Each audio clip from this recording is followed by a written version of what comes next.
it's just one of those things.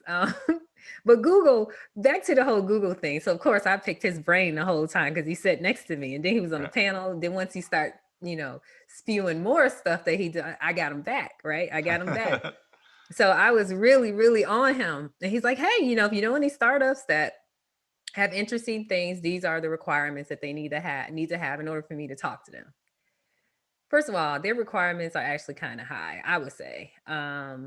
It's not that you need to have revenues, which is fine, but a lot of things they already have on the shelf. So, it's certain like types of technology they're looking for, but Yeah. that's already done. But he said the main thing is sometimes a lot of times they'll acquire that startup just to shut them down. This is Right. not something we're going to pay attention to right now, maybe later. In the meantime, go away, and we'll put this on our shelf. And so that's just what they do. It's cheaper to do that, I guess, and have their engineers work on it. So I thought that was interesting. But when you have money, that seems unlimited, you do those kind of things. Yeah. It's. I hope anybody that happens to, they make retirement money from doing that. Like it's just no. Nope. I know. I know. It's I actually know. not. The majority of startups are actually, especially ones that haven't raised money, and even ones that have, like they try to do their best to pay back investors, but the majority of startups are sold for six figures or five figures. Yeah.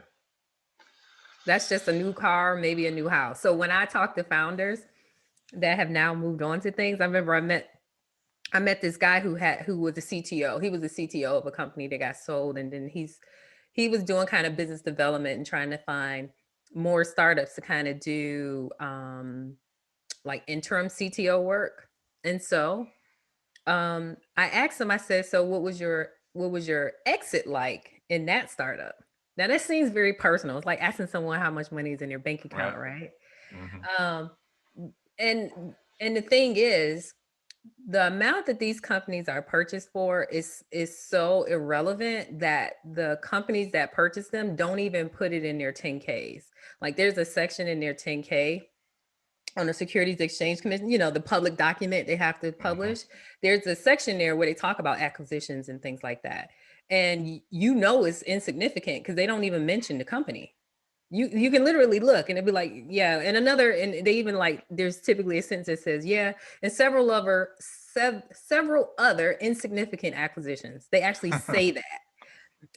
Which is like crazy because you'd be like, well, wait a minute, I just seen a press release that.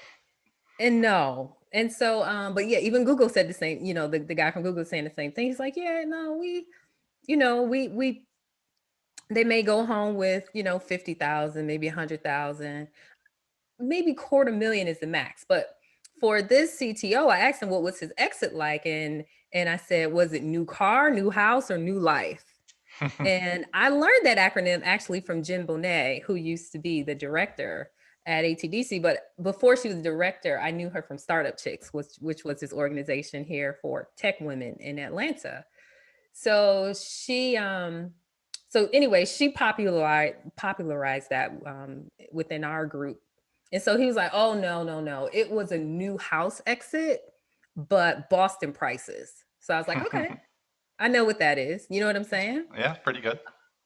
He did okay, but he's like, "Yeah, but that's why I'm doing this because I'm about out of money. It's been, 3 years, and then I actually bought a house, so that's why I'm doing this new business. Trying to do some interim CTO work." Right. Yep.